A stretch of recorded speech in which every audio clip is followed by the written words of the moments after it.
కుసురం నీలాదేవి గారు మేడం గారికి ఆహ్వానిస్తున్నాం సార్. అదేవిధంగా అడిషనల్ కలెక్టర్, అదేవిధంగా ఎస్సీ ఎస్టీ శ్రీ సోమశేఖర్ గారు సన్మానిత రాష్ట్ర ఎస్సీ ఎస్టీ కమిషన్ సమీక్ష సమావేశానికి హాజరైనటువంటి విజిలెన్స్ మానిటరింగ్ కమిటీ సభ్యులు నిర్వహించవలసిందిగా గౌరవ జిల్లా కలెక్టర్ గారిని మనవి చేశారు. నిజామాబాద్ వికాస్ కమిషన్ చైర్పర్సన్ గారు బకి వెంకటయ్య గారు, అదేవిధంగా మెంబర్స్ కుసురం నీలాదేవి గారు, రాంబాబు నాయక్ గారు, కొంకటి లక్ష్మీనారాయణ గారు, జిల్లా శంకర్ గారు, వేణికుంట్ల ప్రవీణ్ గారు, అందరికీ నమస్కారాలు. సో ఈరోజు మనకి జిల్లాలో జరుగుతున్న అభివృద్ధి కార్యక్రమాలు, అదేవిధంగా మనకి షెడ్యూల్ క్యాస్ట్ వాళ్ళకి మీద ఏవైనా ల్యాండ్ ఇష్యూస్ కానీ, అదేవిధంగా అట్రాసిటీ కేసెస్కి సంబంధించిన ప్రోగ్రెస్, అదేవిధంగా మనకి వివిధ డిపార్ట్మెంట్స్ అందిస్తున్న వెల్ఫేర్ స్కీమ్స్ గురించి ఈరోజు రివ్యూ చేయడానికి స్టేట్ ఎస్సీ కమిషన్ చైర్పర్సన్ గారు, అదేవిధంగా మనకి మెంబర్స్ కూడా నిజామాబాద్ జిల్లాకి విచ్చేశారు. సో దానికి సంబంధించి సార్ ఈరోజు మనము ఆర్టీఓస్, అదేవిధంగా జిల్లా అధికారులు, పోలీస్ డిపార్ట్మెంట్ నుంచి కూడా డిఎస్పీస్ వీళ్ళందరూ కూడా వచ్చారు సార్. సో ఫర్దర్గా మనకి కేసెస్ అంటే డీటెయిల్స్, అదేవిధంగా ఫర్దర్ ప్రోగ్రెస్ డిఎస్సిడిఓ గారు ఎక్స్ప్లెయిన్ చేస్తారు సార్. 2024లో 82 కేసులు రిపోర్ట్ అయ్యాయి. ఫస్ట్ ప్లేస్ సార్ 4 ఉన్నాయి సార్. ఇంకా జిల్లాలో ఫాల్స్ కేసులు 9 రుజువయ్యాయి సార్. అండర్ ఇన్వెస్టిగేషన్ 29 కేసులు ఉన్నాయి సార్. కేసు వారిగా details sir. Page number 3, page number గారు ఏసీపీ నిజామాబాద్, ఒకసారి ఆ కేసు ఎక్స్ప్లెయిన్ చేయండి. 23 రిజిస్టర్ అయింది సార్. ఇది యాదగిరిబాగ్ సంబంధించి. దీంట్లో కాంప్లైనెంట్ కర్ర శ్రీనివాస్ గారు కాంప్లైంట్ ఇచ్చారు. ఇది కేఎస్ఆర్ బ్రదర్స్ అన్నారు. అది ఐడెంటిఫికేషన్ ఇప్పటివరకు అంటే అక్యూజ్ని ప్రాపర్గా ఐడెంటిఫై చేయలేకపోతుంది. దానివల్ల ఈ కేసు పెండింగ్ సార్. తర్వాత ఇది క్రైమ్ నెంబర్ 95/2024 సార్. ఇది జాక్రాన్పల్లి. ఈ ఇయర్లో మేలో జరిగింది సార్. ఇది బనోవత్ రవీందర్ గారు ఇచ్చారు కంప్లైంట్ ఈ కేశపల్లి తాండా అగెనిస్ట్ అప్పల్ రాజన్న. ఇది ఒక బోర్వెల్ విషయంలో గొడవ జరిగింది. దాంట్లో క్యాస్ట్ అబ్యూజ్ చేశారని చెప్పి వాళ్ళు కంప్లైంట్ ఇచ్చారు సార్. దీంట్లో 164 స్టేట్మెంట్ కోసం పెండింగ్ ఉంది సార్. ఇది వన్స్ కంప్లీట్ అయిపోతే ఛార్జ్ షీట్ ఇస్తాం సార్. సార్ బండారి రాజకళ అని చెప్పి కంప్లైంట్ సార్. ఇది దీంట్లో ఇన్వెస్టిగేషన్ అంతా కంప్లీట్ మంజులా అని చెప్పి కంప్లైంట్ సార్. అగెన్స్ట్ 4 పర్సన్స్ అంతా కూడా కంప్లీట్ అయిపోయింది సార్. ఛార్జ్ షీట్ ఫైల్ చేశారు. ఓన్లీ క్యాస్ట్ సర్టిఫికేట్ మాకు ఎందుకు కంప్లీట్ చేస్తారు అదే ఒక క్లారిటీగా వాళ్ళు ఎస్పీ గారు కూడా అట్రాసిటీ కేసులు దాదాపు 8 కేసులు పెండింగ్ ఉన్నాయి మా జిల్లాలో. ఇప్పుడు చెప్పిన కేసులు దాదాపు 20 కేసులు ఉన్నాయి కదా ఎస్పీ గారు చెప్పినాయి. ఇవన్నీ 8 రోజుల్లో కూడా మనం క్లియర్ చేసుకున్న ఒక యాక్షన్ ప్లాన్ పెట్టుకుంటే బాగుంటుందని. 31 cases ఉన్నాయి సార్ మనకి టోటల్ డిస్ట్రిక్ట్లో.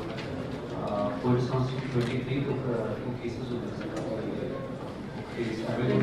ఇంకొకటి అడ్మినిస్ట్రేషన్ ప్రాపర్గా ఐడెంటిఫై కావాలని 2 కేసెస్ పెండింగ్. మిగతావన్నీ ఈ సంవత్సరంలో ఉన్నాయి సార్. లాస్ట్ 2-3 monthsలో రిజిస్టర్ అయిన cases. We'll ensure that next 1.5 months 45 daysలో ఛార్జ్ షీట్ ఫైల్ చేయిస్తాం సార్. అది నా దగ్గర కూడా బుక్ చేస్తారు కేసులు మొత్తం అన్ని ఛార్జ్ షీట్ ఫైనలైజ్ కేసులో 45 days. ఇప్పుడు మీటింగ్ ప్రారంభానికి ముందు 1 by 1 ఏసీపీలు ప్లస్ మన ఆర్డీఓలు జిల్లా అధికారులు అటెండ్ అయ్యారో వాళ్ళందరూ కూడా సభకు పరిచయం చేసింది. చాలా ఉన్నతమైన కళలు తప్పకుండా రావాలని నేను కూడా ఫోన్లో మాట్లాడితే వచ్చినందుకు వారికి, మిగతా వేదిక పడినటువంటి సబ్ కలెక్టర్ గారు, మిగతా అందరికీ కూడా నా యొక్క ధన్యవాదాలు. ముఖ్యంగా ఈ కార్యక్రమంలో పాల్గొన్నటువంటి ఇతర జిల్లా అధికారులు, డిఎస్ మెంబర్స్, దళిత సంఘాల నాయకులు, బీపీ బాంబ్సెట్ నాయకులు, అంబేద్కర్ సంఘ నాయకులు, ఎంఆర్పిఎస్ నాయకులు, అందరికి కూడా నా యొక్క జయభీములు నమస్కారం. ముఖ్యంగా మనం ఇక్కడ కొన్ని సమస్యల మీద మనం క్లారిఫై చేసుకోవాలి. ఏంటంటే మీరంతా చూస్తున్నారు రోజు ఎస్సీ ఎస్టీలపై దాడులు ఏదైనా జరుగుతున్నాయి, మరి ఎట్లా అన్నీ చూస్తూ ఉన్నారు. ఇక్కడ కూడా ఒక గ్రామాభివృద్ధి కమిటీ చాలా రోజుల నుంచి ఒక 30 సంవత్సరాలు 40 సంవత్సరాల నుంచి ఇక్కడ మరి పేరు పాకపోయి ఉన్నాయి. నాకు కూడా తెలుసు, కొంచెం నిజామాబాద్ జిల్లాతో 5వ సంబంధం ఉంది నాకు. మరి నేను అంకాపురం అప్పుడప్పుడు పోతుంటా, చూస్తుంటా కొన్ని గ్రామాలల్లో. నిన్నే అంకాపురం నేను ఒక యోగాసనం మంచిగా ఉందని రిలీజ్ చేసిన పోయే ముందు సర్పంచ్ కన్నా పవర్ఫుల్ కనబడతాయి గ్రామాభివృద్ధి కమిటీ. వాళ్ళ బడ్జెట్ వాళ్ళ యొక్క అన్ని ఉంటాయి కదా. కానీ ఏదైనా నేను సిపి గారిని నేను కలెక్టర్ గారిని ఆదేశిస్తున్నా ఏంటంటే ఎవరైనా చట్టం చేతిలో తీసుకునే వీల్లేదు. గ్రామాభివృద్ధి కమిటీలు కావచ్చు, ఇంకేదైనా కావచ్చు, ఎవరైనా చట్ట పరిధిలో పనిచేయాలి. సర్పంచ్ కూడా ఎవరు సర్పంచ్ ఉండాలి, ఎంపీసీ కూడా ఎవరు ఎంపీసీ ఉండాలి, మల్లపేట కూడా ఎవరు మల్లపేట ఉండాలి, జేపీసీకి, జిల్లా చైర్మన్కు, మేయర్ గారికి, కార్పొరేటర్లకు ఎవరి గౌరవం వాళ్ళకు ఉండాలి. కానీ చట్టాన్ని చేతిలో తీసుకోవడం అంటే ఎప్పుడు కూడా ఉపేక్షించారు. మరి వాళ్ళ మీద కఠినమైన చర్యలు ఉంటాయి. మీరు స్పెసిఫిక్గా ఇప్పుడు జనరల్గా చెప్పి ఊరుకుంటే కాదు సమస్య పరిష్కారం. మన అంబేద్కర్ ఏం చెప్పింది మనకు? సమీకరించు, పోరాడు, బోధించు. మనం ప్రశ్నించినప్పుడే మన సమస్యలు పరిష్కారం అయింది. మనం ప్రశ్నించకపోతే అందరూ కూడా మనను బాధ్యతలు పడతారు. కాబట్టి మీరు ఎక్కడ స్పెసిఫిక్గా విలేజ్ ఎక్కడ ఈ సమస్య మీద నాకు కాంప్లైంట్ ఇవ్వండి. తప్పకుండా నేను సిపి గారికి నోటీస్ పంపుతా, కలెక్టర్ గారికి నోటీస్ పంపుతా.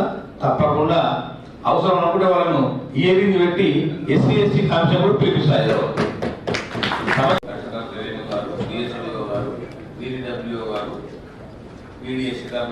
తీసుకున్నా కానీ చట్టం అందరికి సమానమే, చట్టం కోరుకుంటాం కాదు.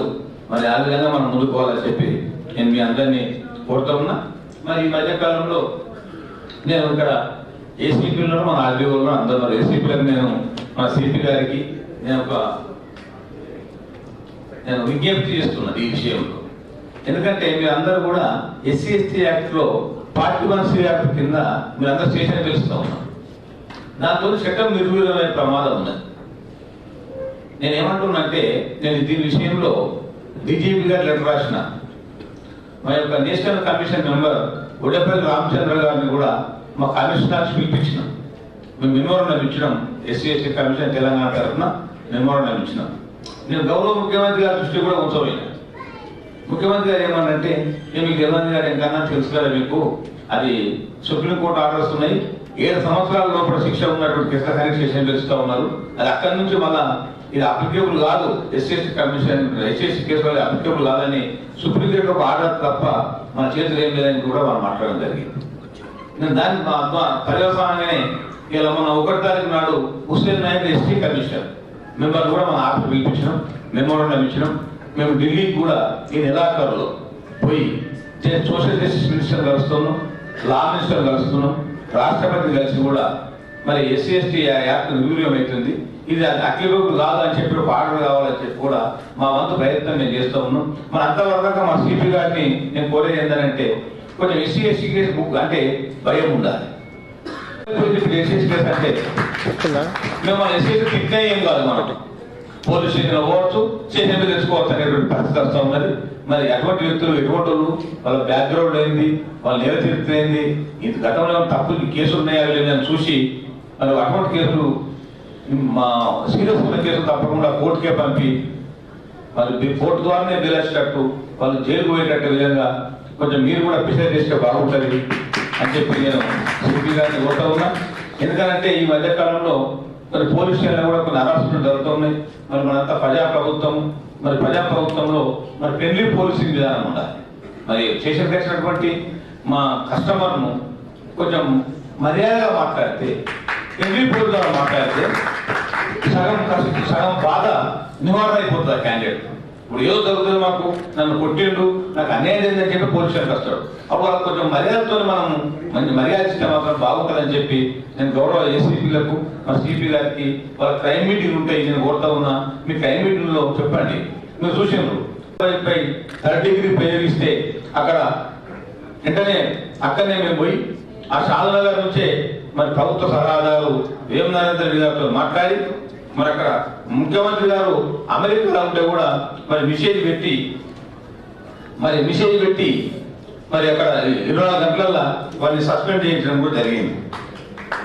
మరి నేను ఏమంటున్నట్టే మా సిపి గారు, కలెక్టర్ గారు, మన ఏసీపీలు, మన జిల్లా యంత్రాంగం అంతా మన బయట టాక్ ఏముందనంటే మంచి టాలెంట్ పర్సన్ సిపి గారు ఇక్కడ ఉన్నారు, మరి మంచి కలెక్టర్, మంచి అడ్మినిస్ట్రేటర్ కలెక్టర్ మంచిగా ఉండని చెప్పి బయట మెసేజ్, మరి ఆ గుడ్ మెసేజ్ ఉండాలంటే మరి మార్క్స్ కమిషన్ కూడా మరి వాళ్ళు సహకరించారు. ఎందుకంటే రేపు ఏదైనా కేసు అయింది అనుకో, అప్పుడు ఏమవుతుంది, ఎంత మంచి వ్యక్తి అయినా సిపి గారి మీద పోరాటం చేయాలి, మా వాళ్ళకి ఎట్లా అన్యాయం జరిగిందని చెప్పి. ఎంత మంచి కలెక్టర్ అయినా కలెక్టర్ మీద పోరాటం చేయాలి. అవకాశం మాకు రాకుండా ఉండాలంటే అటువంటి జరగకుండా ఉంటే నేను మంచిదని చెప్పి నేను కోరుకుంటా ఉన్నా. నేను ఇవాళ కూడా మన బాసర అమ్మవారి దగ్గర కోరుకున్న ఈ ఎస్సీ ఎస్టీపై దాడులు జరగద్దు, అమ్మవారు జరగద్దని, మా వాళ్ళకు కూడా మంచిగా స్వేచ్ఛాయుత వాతావరణంలో బతికే విధంగా అవకాశం కల్పిత అమ్మవారిని కూడా అమ్మవారిని మేము కోరుకోవడం జరిగింది. నేను ముఖ్యంగా ఏంటంటే ఇలా అట్రాసిటీ కేసుల విషయంలో కానీ ఇంకేమైనా మా ఎస్సీ ఎస్టీ ఉద్యోగులకు మరి ప్రమోషన్ల విషయంలో, రూరల్ ప్రదేశం పాటిస్తారా లేదా, రోస్టర్ పాటిస్తారా లేదా, అది కూడా గమనం తీసుకోవాలి. మన అక్కడ అన్యాయం అయితే కూడా ఎస్సీ ఎస్టీ కమిషన్ ఉపేక్షించారు. తప్పకుండా మా ఎస్సీ ఎస్టీ ఉద్యోగుల తరఫున కూడా మేము పోరాటం చేస్తాం, మేము వాళ్ళకు ఉన్నది అండగా ఉంటామని చెప్పి ఈ సందర్భంగా తెలియజేస్తూ, మరి ఇప్పుడు మనందరం కూడా మా యొక్క గౌరవ సభ్యులు అందరూ గమనించాలి. మరి ఇప్పుడు సమయం ఎక్కువ లేదు, మరి జిల్లా మంత్రులు 6 మంత్రులు ఇక్కడ వచ్చి రివ్యూ మీటింగ్ పెట్టుకునే అవకాశం ఉన్నది కనుక మనందరికీ ఆ మాట్లాడే అవకాశం రాలేదు కనుక మరి అన్యదా భావించకుండా అందరూ సహకరించి మరి మా యొక్క సమస్యలన్నీ కూడా సత్వరం పరిష్కారం చేయాలని చెప్పి నేను కోరుతా ఉన్నా. మరి కలెక్టర్ గారు ఇద్దరికి కూడా మరి అవుట్సోర్సింగ్ ఉద్యోగాల వరకు అవకాశం ఉన్నంత వరకు 2 ఇన్వెస్ట్మెంట్స్ కలెక్టర్ గారు కూడా ఒప్పుకున్నారు. వారికి తప్పకుండా అటువంటి అవకాశం కల్పించాలని చెప్పి నేను కోరుతా ఉన్నా. కలెక్టర్ గారు, సిపి గారు కోరుతా ఉన్నా. ఇలా మనం ఏంటంటే మనం అంతా ప్రజాస్వామ్యంలో ఉన్నాం. ఇప్పుడు పేదవాడికి మనం సహాయం చేయాలి. ఇప్పుడు సమాజమే దేవాలయం, పేదవాడే దేవుడు. ఆ పేదవాడిని సాయం చేసినప్పుడే, కష్టంలో సాయం చేసినప్పుడే మన అధికారికి మన గుర్తింపు వస్తుందని చెప్పి తెలియజేస్తూ, మీ అందరినీ కూడా మరి కలిసేటువంటి అదృష్ట భాగ్యం కలిగినందుకు మరొకసారి మీ అందరూ ధన్యవాదాలు.